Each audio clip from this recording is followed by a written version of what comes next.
A complete filmography of John Wayne from 1926 to 1976, which also includes those films that Wayne only produced, and results pertaining to his long-running box office popularity between 1949 and 1973, during the height of his career after a decade of starring in a succession of low-budget B-movies. Overview: John Wayne began working in films in 1926 as an extra, prop man, and stuntman, mainly for the Fox Film Corporation. He frequently worked in minor roles with director John Ford, and when Raoul Walsh suggested him for the lead in The Big Trail, 1930, an epic western shot in an early widescreen process called Fox Grandeur, Ford vouched for him. Wayne's early period as a star would be brief, as Fox dropped him after only 3 leads. He moved over to Columbia Pictures, where he ran afoul of studio boss Harry Cohn. As a result, Wayne was dropped from leading man to supporting player to bit player and finally down to being an extra again. After the Columbia debacle, Wayne solidified his stardom, albeit as a minor star, in a string of low-budget action films, mostly westerns, at Warner Brothers and Universal and the Poverty Row Studios' Mascot, Monogram, and Republic. Fortunately, Wayne kept on friendly terms with John Ford, who, as a result,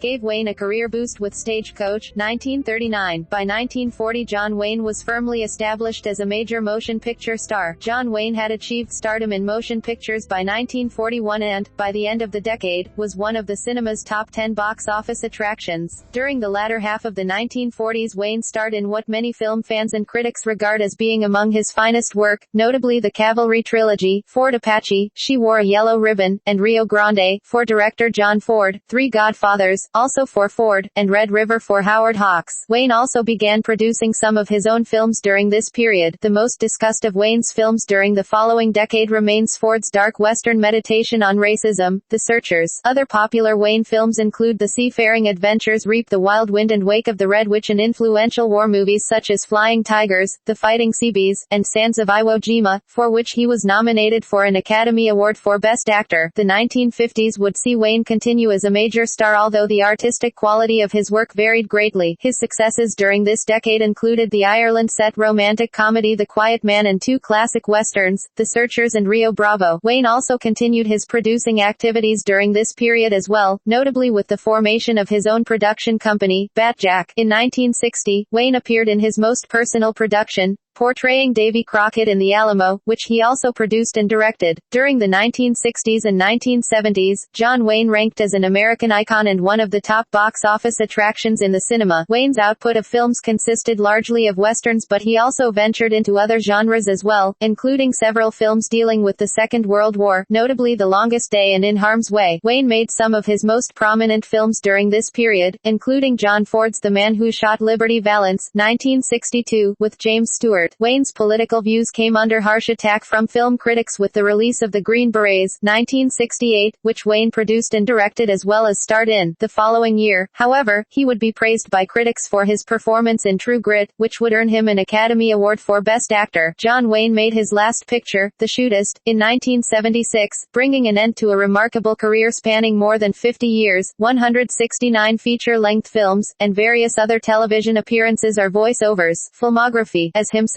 Posthumous. In 1993, Wayne appeared posthumously as George Abitbol, the central character in the French TV film La Classe Américaine. The film, the story of which revolves around an investigation of Abitbol's death, consists entirely of cut and pasted extracts from other films, dubbed with new lines in French and transformed into a new story. Raymond Lawyer, who had dubbed Wayne into French in his previous films, returned to do so one last time, as producer only. John Wayne produced, but did not star in several feature films. Box office popularity. Results from Quigley's Motion Picture Herald annual poll of film exhibitors would determine the year's top 10 stars. John Wayne appeared on the list every time between 1949 and 1973, with one exception, 1958, indicating that he was one of cinema's most durable stars.